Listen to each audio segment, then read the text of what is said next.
Hey everyone, welcome back to our channel. If you're new here, please subscribe. I'd really love that. If you're returning, how you doing?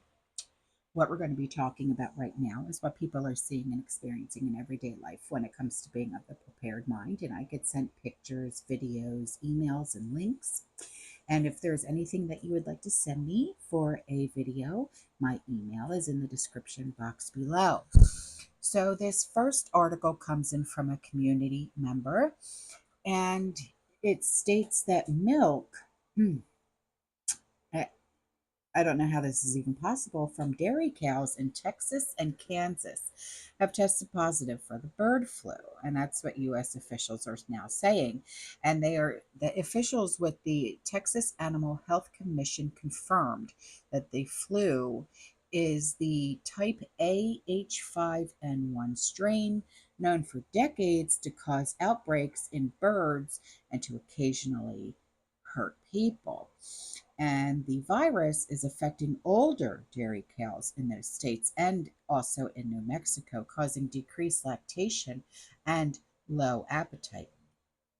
And it comes a week after officials in Minnesota announced that goats on a farm where had been an outbreak. There had been an outbreak there too of bird flu among poultry were diagnosed with the virus, and it's believed to be the first time bird flu, also known as the highly pathogenic avian influenza, was found in U.S. livestock. So the commercial milk supply is safe and risk to people is low. According to the U.S. Department of Agriculture, dairies are required to only allow milk from healthy animals to enter the food supply, and milk from the sick animals have been diverted or destroyed, and pasteurization also kills viruses and other bacteria. And the process is required for milk sold through interstate commerce, the agency said. So at this stage, there is no concern about the safety of commercial milk supply or that this circumstance poses a risk to consumer health. And that is according to the USDA. And the federal government said that it tests the cattle. It did not detect any changes to the virus that would make it spread more easily to people. So I will leave that link in the description box below for you guys, okay? So here is a video that was sent in by a community member, and she said, "This is a video of me tapping on an incubator this morning and getting answering peeps. First chick started to get out of the egg." How exciting! I love it.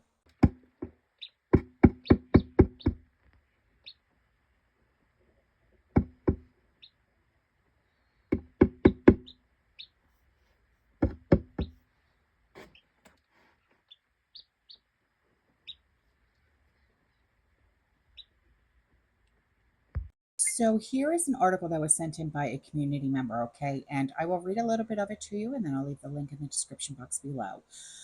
So Global Bank Messaging Network, it's called SWIFT, is planning a new platform in the next 1 to 2 years to connect the wave of CBDCs now in development to the existing finance system. And the move, which would have been one of the most significant yet for the CBDC ecosystem, given SWIFT's key role in global banking, is likely to be fine tuned when the first major ones are launched. So get ready, okay, because the CBDC currency digital platform will be hitting us in 12 to 24 months. Yes. So here is an email along with some really awesome pictures from the community members. So I hope you are ready to get inspired. She said, "I already started to get goodies from the farmer's market for my gals and to can up. I got about half a bushel tomatoes that were still beautiful to use, as well as a few stalks of celery for tomato soup. Also yellow squash and zucchini for a side meal, and carrots to freeze. Waste not one knot. God bless." Beautiful. Thank you.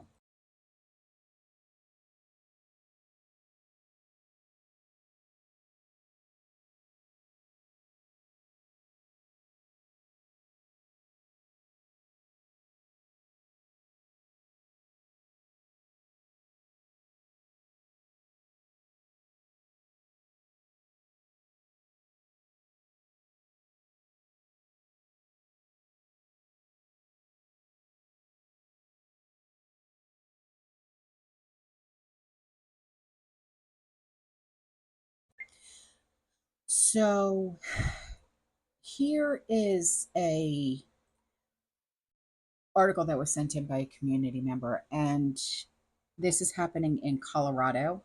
Okay. And the Senate committee, the Colorado Senate committee, passes a bill that would require schools to use students' chosen names. And the House bill is 24-1039, defines a chosen name as any name a student requests to be called that is different from their legal name but reflects their identity. So is this only to reflect their identity, or is it something that they're more comfortable with? And I only ask this because growing up, okay, you guys know that my parents never called me by my first name. I was nicknamed Gypsy the day I was born, and I was nicknamed that by my nonna. Okay. In Italian families, it's normal for children who are newborns to be nicknamed on the day that they are born. And me and a few chosen of my cousins, we were nicknamed. And it just so happens that I was nicknamed Gypsy. Okay. My cousin Elio, he was nicknamed Rocky. Okay. And so on and so forth. So, being as though like my family never called me by my first name. They always called me Gypsy. Even today, they call me Gypsy. Nobody calls me by my first name. So, would this reflect on that as well? Because I'm just so used to everybody calling me Gypsy or Gyps. Like if I was still in school, a kid in school, I would be like, well, my family calls me Gypsy. Can you call me that instead of calling me it? Do you understand what I mean? Would that reflect on that too? Or is this just because of gender identity? It's just a logical, rational question that I have because, you know, even like my kids, they even have nicknames. You know what I mean? I mean, Andrew, we never called Andrew Andrew. You know what I mean? He had a nickname, and no, it wasn't Andy, and no, it wasn't Drew. He has a nickname. And even my daughter in law, she has a nickname. Nobody calls her Jessica. You know what I mean? She has a nickname. So, and that's what we refer to each other as. Everybody, I mean, they call me mom, but everybody in my family calls me Gyps or Gypsy. So, what is the I mean, I'm just asking because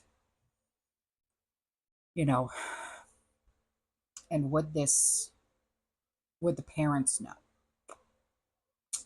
You know, I, I don't know. A child's chosen name.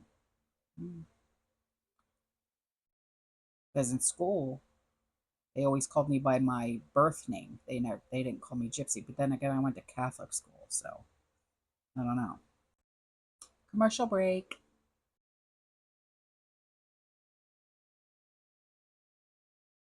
So here's an email from a community member, and she said, "Scam alert. A man came by stating he was notified by Pinellas County to come by and inspect my AC unit." Pinellas County, they don't send out people like that unless it's code enforcement, but code enforcement, they wouldn't check your AC unit. That's up to you as the homeowner. He tried to get me to sign an agreement to have my unit replaced at the county's expense. Okay, yeah, that doesn't happen. I didn't agree to anything because it was too suspicious. I took his info but didn't give him mine, and I'm glad I did. Do not fall for this. This is no county program, and his company, United States Solutions LLQ, no, it would be LLC, not LLQ, has several complaints with the BBB, of which they are not affiliated. The home office is in Hollywood, Florida, so if you sign up, you're taking out a loan. It's that simple. There are no credits, no rate changes, etc., as verbally advertised by the solicitor. Yeah, no, no, sorry. The county does not send out anybody to inspect anything unless it's code enforcement, and code enforcement only gets involved if there's like a danger or something like that. And here's an email from a community member, and it says, "Spectrum customers, please look at your bills. My husband and I use Spectrum and usually pay online without looking at the bill. Shame on us, as Spectrum has billed us 5 years for a cable box that was turned in when our daughter went away to college. Upon noticing this and contacting Spectrum, they offered us a $10 credit. $10? This was not acceptable. We totaled the amount we paid them over the course of 5 years. It equated to $2,400. I asked to speak to a manager who never called me back. A month later, I called back and no resolution. I contacted the BBB and they are looking into it. Meanwhile, Spectrum is now trying to give us discounted service. I'm going to see what the BBB can do about this. Meanwhile, they are going up $25 more a month. Anyone have any different services that they enjoy? Yes. We actually are switching. We're no longer going to be having Spectrum. We are switching to, oh, infra. Sean fell asleep. Infra something. Infra. Flip flop. I can't remember. But it's Wi-Fi and everything, but you own the router, the modem, and stuff like that. Whereas with Spectrum, you have to rent it. And your phone, you get it through Best Buy. It's called UMA, OOMA. You pay $80 for it, like a one-time fee, and it's $6 a month for the house phone. And the reason why we still have a house phone is because we live in what's considered a dead area, and our cell phone service is shoddy, and we have T-Mobile. So, but yeah, it's called Infra something, INFRA. Hang on, Open Infra, Open Infra. That's what it's called. Yeah. So it's fiber services at the speed of light. Why fiber? Not only will this bring competition to your doorstep, the fiber is also the fastest and most reliable internet infrastructure in the world. We evolve with technology, hence the fiber we installed today. We have far greater capacity to meet the requirements of tomorrow at affordable prices. Open infra, open fiber networks. And it's for internet, TV, and phone, it's $59 a month. With Spectrum, we're paying, and it is going up $25. Right now, we're paying $134 with Spectrum, and it'll be going up $25 a month starting next month. So, yeah. So there's that.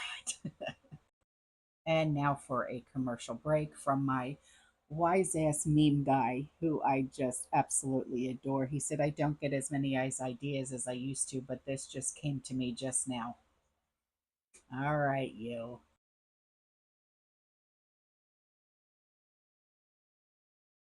All right, guys, I am out of here. All right, I will see you guys in the next one. You stay safe, you stay positive, you keep prepping, and as always, fear less. Ciao.